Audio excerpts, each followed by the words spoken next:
नमस्कार। देश की बात में हाजिर है। हिजाब का मामला कर्नाटक ही नहीं देश के अन्य राज्यों में भी पहुंच गया है और इसकी राजनीतिक आंच लगातार बढ़ रही है। इस मुद्दे पर बात करने के लिए हमारे साथ खास मेहमान हैं अल्पसंख्यक मामलों के केंद्रीय मंत्री मुख्तार अब्बास नकवी। नकवी जी, बहुत बहुत धन्यवाद समय देने के लिए। मेरा पहला सवाल यही है कि कर्नाटक से चिंताजनक तस्वीरें, खबरें हिजाब के मुद्दे पर आ रही हैं, आपका क्या आकलन है? देखिए, मुझे लगता है कि हिजाब पर जो कम्युनल कलर और कील ठोकी जा रही है वो ठीक नहीं है। हर इंस्टीट्यूशंस के अपने ड्रेस कोड होते हैं, डिसिप्लिन होता है, डेकोरम होता है और डिसीजन होता है। तो जो भी उनकी डिसिप्लिन, ड्रेस कोड है, डिसीजन है, डेकोरम है, उसको सभी को मानना होता है। अनफॉर्चुनेटली हिजाब को जो के मुद्दे पर जो कम्युनल कलर और कम्युनल कील ठोकने की कोशिश हुई है, वो कहीं ना कहीं किसी न किसी रूप में हमारे भारत की जो समावेशी सोच है, समावेशी संस्कृति और संकल्प है, उसको नुकसान पहुंचाने की षड्यंत्र और साजिशों की सनक और मानसिकता से भरी हुई है। और आप देख रहे होंगे कि अब भारत बैशिंग जो ब्रिगेड है उसके साथ पाकिस्तान की भी जुगलबंदी हो जाती है इसी मुद्दे पर। तो हमारे देश में आप निधि जी, आप अगर देखें तो दुनिया में जितने भी मुसलमान रहते हैं उनमें से 10 मुसलमानों में से एक मुसलमान हिंदुस्तान में रहता है। हमारे देश में 3 लाख से ज़्यादा एक्टिव मस्जिदें हैं। उतनी ही लगभग जो है वो अलग अलग धार्मिक स्थल हैं, चाहे वो दरगाह हों, चाहे वो इमाम बाड़े हों या तमाम और इमाम बारगाहें हों या और तमाम हैं।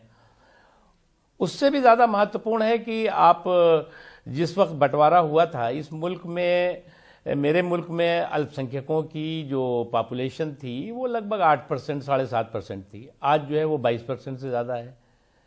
और जो जुर्म और जुल्म के जंगल में बैठ करके प्रवचन देने वाला पाकिस्तान हमको दे रहा है, उसके यहाँ जो है वो उस वक्त आबादी थी 23%, आज 2% भी नहीं रह गई है। नकवी जी, अगर आज की बात करें, अब कर्नाटक से जो उडुपी, मंड्या, शिवमोगा, दावणगेरे से जो तस्वीरें आई हैं, हाई स्कूल, कॉलेज बंद करने पड़े, धारा 144 वहां पर लगाई गई है। क्या राज्य सरकार को पहले कदम उठाने नहीं चाहिए थे कि हालात इस तरह से बिगड़ते? देखिए, मुझे तो बिल्कुल चिंता नहीं है। ये सोच की और समझ की बात है, सोचने के नज़र और समझने के नज़रिए की बात है। मुझे बहुत गर्व हो रहा था मेरे हिंदुस्तान की संस्कृति और संस्कार पे, जिस वक्त एक बच्ची वहाँ पर अल्लाह अकबर कह रही थी और कुछ बच्चे जय श्री राम कह रहे थे। अल्लाह अकबर का मतलब भी कि ईश्वर सबसे महान है, जय श्री राम का मतलब कि भगवान महान है, भगवान की जय, गॉड इज़ ग्रेट।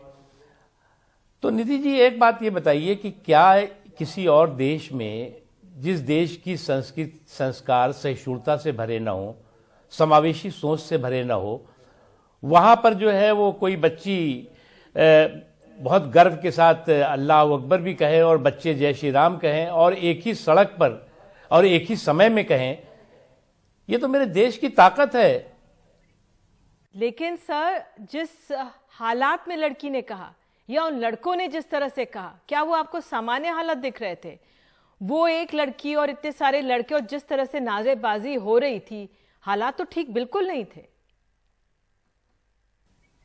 देखिए, नज़र और नज़रिए के फ़र्क है। मैंने आपको एक बात कही, एक ही सड़क पर और एक ही समय पे अगर अल्लाह अकबर और जय श्री राम हो रहा है, तो आपके पड़ोस में ज़रा सा आप इस तरह की चीज़ दिखा दीजिए हमको, कहीं पे उदाहरण दे दीजिए।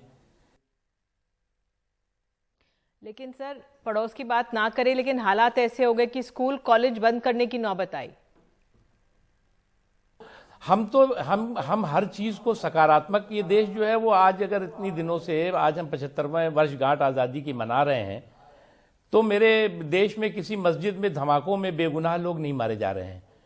मेरे देश में जो है वो खुलेआम जो है वो अल्पसंख्यकों के कत्लेआम और खून खराबे नहीं हो रहे हैं। मेरे देश में जो है वो नस्ल कशी नहीं हो रही है। मेरा देश जो है वो आज एक समावेशी सोच और सहिष्णुता की संस्कृति और संस्कार से भरा हुआ आगे बढ़ रहा है, एक सफल सफरनामे को जो है वो लिख रहा है। मैं इस तरह की आइसोलेटेड घटनाओं को कोई जस्टिफाई नहीं करता, मैं भी नहीं कर रहा हूं। लेकिन आप इस तरह की आइसोलेटेड घटनाओं के आधार पर भारत की छवि को हिंदुस्तान के लोगों की तस्वीर को, हिंदुस्तान के लोगों की तस्वीर को, हिंदुस्तान के लोगों की सोच को अगर प्रोजेक्ट करेंगे तो मुझे लगता है ये नाइंसाफी होगी। सर, आपको ये लगता है कि जो एक कर्नाटक में राज्य सरकार का जो स्कूलों के लिए सर्कुलर था वो कॉलेजों के लिए बढ़ा दिया गया और इस तरह से हालात बढ़े यहाँ पर?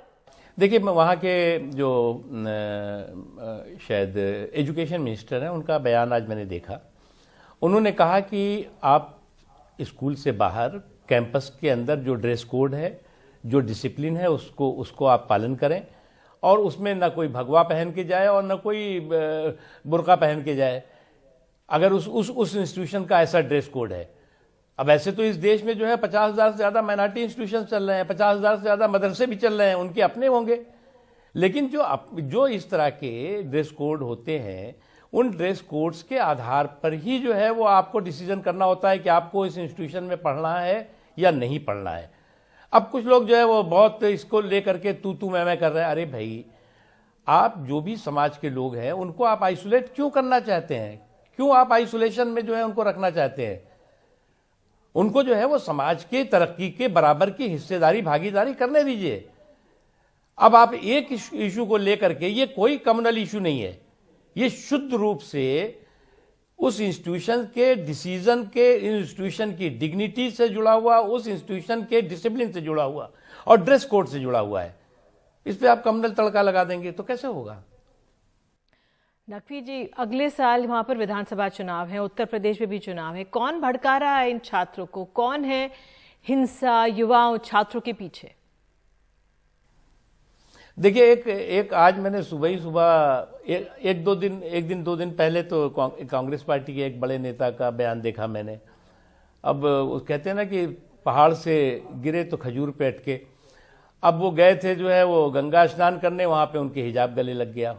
उसके बाद आज एक लीडर का हमने देखा और उसके फौरन बाद जो है वो पाकिस्तान के एक मिनिस्टर का बयान आता है। तो ये जो भारत को बदनाम करने की जुगलबंदी है, किस तरह की जुगलबंदी है और क्या टाइमिंग है, ये भी कमाल की है। अब मैं इस पे बहुत ज्यादा नहीं कहूंगा, लेकिन इतना मैं जरूर कहूंगा कि हमें होशियार रहने की जरूरत है ऐसी साजिशों से, ऐसे षड्यंत्रों से। और हमारे जो देश की सौहार्द है, हमारे देश की जो सहिष्णुता है, हमारे देश का जो समावेशी सोच है, उसको कोई साजिश नुकसान नहीं पहुंचा सकती। ये हमारा संकल्प है। नकवी जी, मलाला यूसुफजई ने भी ट्वीट किया है। उन्होंने कहा है कि उन्होंने अंग्रेजी में कहा है, तो उनका सार ये है कि मुस्लिम महिलाओं को हाशिए पर ना डालें, हिजाब पहनने से ना रोकें, उनके पहनावों को लेकर वस्तु की तरह एक महिलाओं से हम व्यवहार करते हैं उसे ना करें। मैं एक आपको बताऊं निधि जी, ये जो ड्रेस कोड है या आप जिसको कि जिन स्कूलों के अलग अलग ड्रेस कोड होते हैं, वो उस पर जो है वो जिस तरह की सियासत होगी तो पूरी दुनिया में इसके मैसेज तो ऐसे ही जाएगा जो उन्होंने ट्वीट किया। लेकिन मैं उनको भी आपके जरिए बताना चाहूँगा कि हमारे देश में अब मोदी जी के आने के बाद ही ले लीजिए आप, 5.5 करोड़ से ज़्यादा जो है इन 7 सालों में इन्हीं बच्चियों को स्कॉलरशिप दी गई, अल्पसंख्यक समाज के, उनके एजुकेशनल एम्पावरमेंट के लिए। हमने जो है वो समाज के सभी वर्गों के साथ वो भी तरक्की के हिस्सेदार, भागीदार बने। यही मोदी जी ने के शासनकाल में हुआ है। और दूसरी एक इम्पॉर्टेंट चीज़ है कि कुछ लोग जो आज बहुत उछल के कह रहे हैं, जिस वक्त जो है वो एक चर्चा चली थी कि भाई बच्चियों की शादी की उम्र के बारे में, तो उस वक्त उन्होंने कहा था ये तो आवारा हो जाएंगी, इनको जो है वो शादियों की उम्र में मत बांधो, बचपने में ही शादी कर दो। आज उसमें बहुत आगे बढ़ चढ़ करके वो लोग इस विवाद के मुखिया बने हुए हैं, इस विवाद में हिस्सेदारी, भागीदारी कर रहे हैं। इसलिए हमारे देश में, हमारे देश के लोगों में जो सोच है, जो संस्कार है, उसमें किसी तरह का कोई भी डाइवर्जन ना हुआ है, ना होगा। महाराष्ट्र और कर्नाटक में 11वीं और 12वीं को प्री जिस तरह से कॉलेज कहा जाता है और यहाँ पर अपने पसंद के कपड़े पहनने की इजाज़त होती है, लेकिन वहाँ का जो SDMC है, स्कूल डेवलपमेंट मॉनिटरिंग कमेटी है, उसका जो रूल था कि आपको कुछ ये नहीं पहनने दिया जाएगा, वो कॉलेजेस में लगाया गया और इसलिए ये बवाल मचा है, ऐसा कहा जा रहा है। आपके पास क्या रिपोर्ट है? देखो, यूनिफॉर्म पर मिस इन्फॉर्म करने का जो एक कंपटीशन चल रहा है, तो यूनिफॉर्म पर मिस इन्फॉर्म करने का ये कम्युनल कंपटीशन बंद होना चाहिए। अरे भाई, स्कूलों को अपने काम करने दीजिए ना, अपने डेकोरम, अपनी डिसिप्लिन, अपना ड्रेस कोड रखने दीजिए ना। अरे हम भी, आपने भी पढ़ाई की है, हमने भी पढ़ाई की है, हम लोग एक जो यूनिफॉर्म होता था उस यूनिफॉर्म पे ही हम जाते थे, नहीं जाते थे तो बाहर निकाल दिए जाते थे। हम तो नहीं टोपी लगा करके और हम जो है वो अपना पैजामा पहन के और अपनी टोपी लगा करके जाएंगे और पहले वहां पर हम घुसेंगे तो पहले हम जो है ये करेंगे तो फिर हम ऐसा करेंगे, वैसा ऐसा होता नहीं था। तो इसलिए ये यूनिफॉर्म पर जो मिस इन्फॉर्म करने का जो कम्युनल कंपटीशन चल रहा है उसका नुकसान हो रहा है।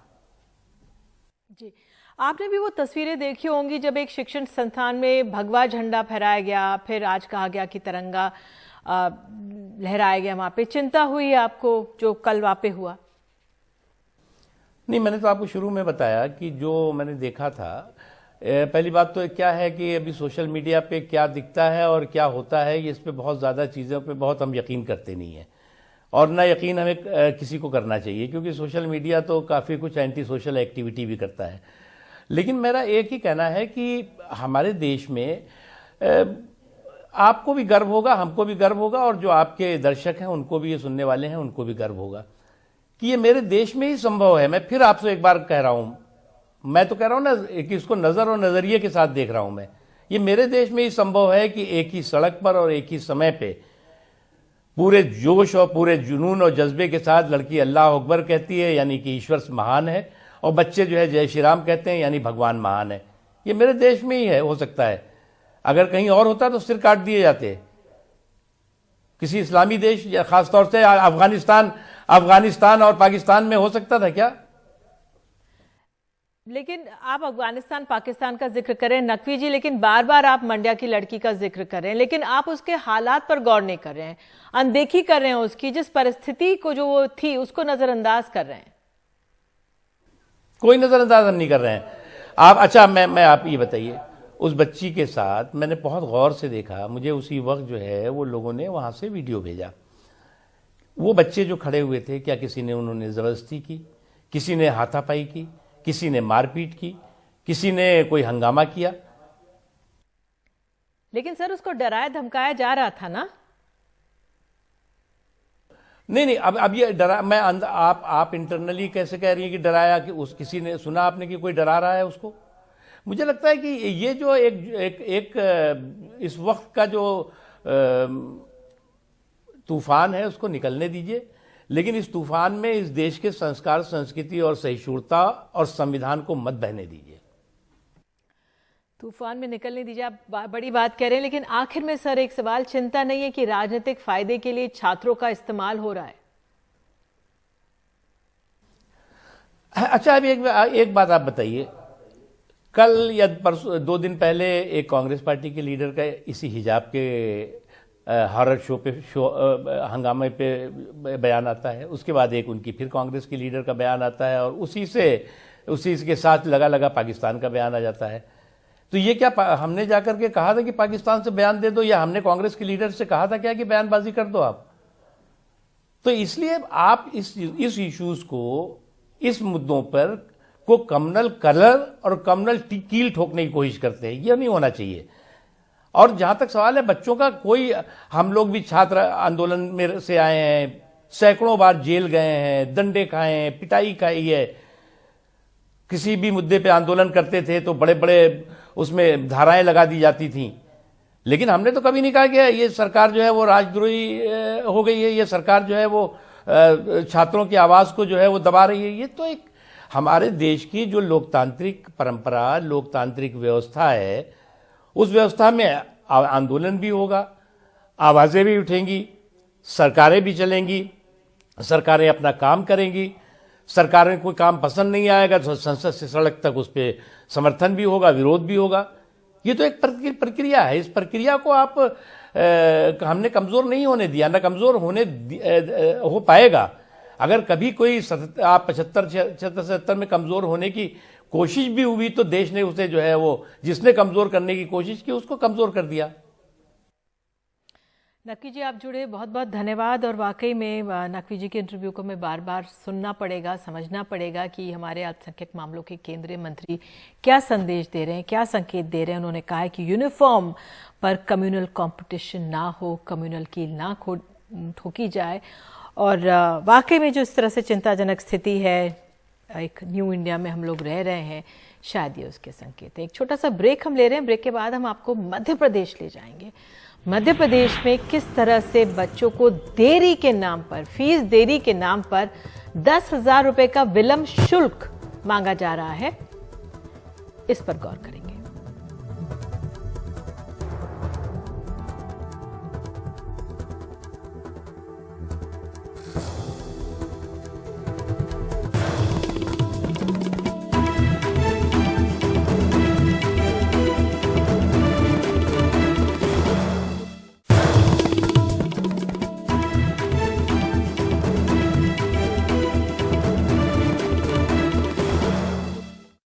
मध्य प्रदेश से खबर है देश की बात में। यहां पर अगर कोई कोरोना या किसी भी कारण से 10वीं की परीक्षा का फॉर्म नहीं भर पाया है तो 900 रुपए के साथ 10,000 रुपए का विलंब शुल्क देना होगा। इससे छात्र बहुत परेशान हैं। अनुराग द्वारी की रिपोर्ट। परीक्षा शुल्क 900 रुपए, विलंब शुल्क 10,900 रुपए। हमने कोई शून्य गलत नहीं लगाया। ये मध्य प्रदेश में बोर्ड परीक्षा में देरी के लिए विलंब शुल्क है। सरकारी स्कूल के इन बच्चों के सिलेबस में हिंदू मुस्लिम या हिजाब नहीं है। ये उस विलंब शुल्क से परेशान है जिसके लिए इनके कई दोस्त परेशान हैं। ये बिल्कुल भी सही नहीं है, क्योंकि हम लोग मिडिल क्लास फैमिली, हम लोग ये इतनी फीस अफोर्ड ही नहीं कर सकते। मेरे फादर इतना इनकम ही नहीं कर पाते हैं कि नेक्स्ट डे वो 10,000 रुपये भर पाएँ। और इस हिसाब से मेरा ही नहीं, अगर अदर बच्चों को देखा जाए तो उनकी स्टडी को लेके ये बहुत गलत चीज़ है कि पेरेंट्स 10,000 रुपये भरे इस कोरोना के टाइम में, लॉकडाउन के इस दौर के बाद। हालांकि माध्यमिक शिक्षा मंडल बता रहा है ये गणित पहले से लागू है ताकि बच्चे फीस भरने का अनुशासन रखें। मंडल जो परीक्षा आयोजित कर रहा है पिछले कई वर्षों में हम देखेंगे तो एक निर्धारित तिथि के बाद मंडल विलंब शुल्क लेता है।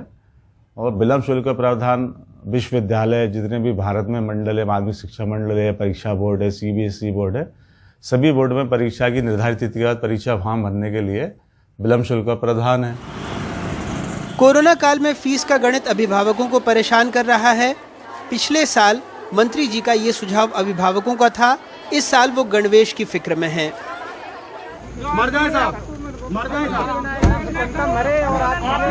हिजाब कोई यूनिफॉर्म का हिस्सा नहीं है, यूनिफॉर्म का हिस्सा हिजाब नहीं है, इसलिए मैं समझता हूं कि उस पर पाबंदी लगाना ही चाहिए। हालांकि सरकार ने कह दिया है कि हिजाब को लेकर ऐसा कोई प्रस्ताव नहीं है। हिजाब को लेकर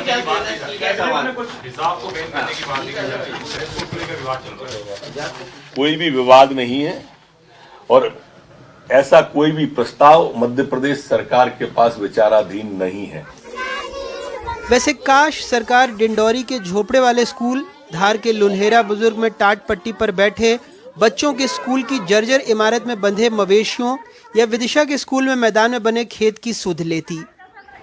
काश उसे पता होता कि यूनिसेफ की रिमोट लर्निंग रीचेबिलिटी रिपोर्ट बताती है कि कोरोना की वजह से देश में करीब 15 लाख से ज्यादा स्कूल बंद रहे, जिससे 28 करोड़ से ज्यादा बच्चों की शिक्षा प्रभावित हुई।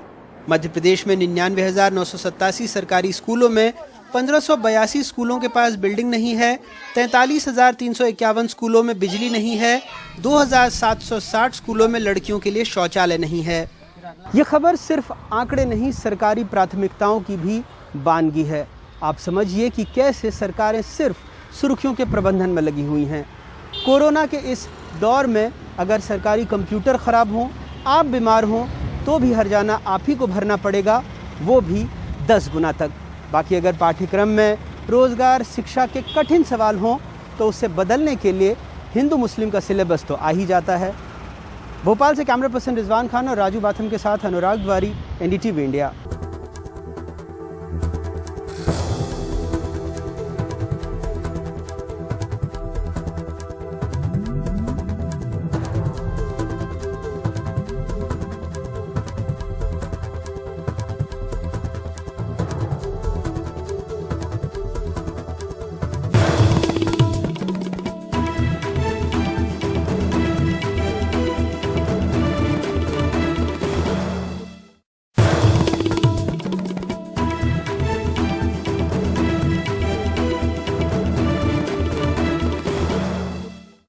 मुंबई में 1 मार्च से सारी पाबंदियां हटाए जाने की उम्मीद है। वहां कोविड उतार पर है और अब नए मामले 97% तक गिरे हैं।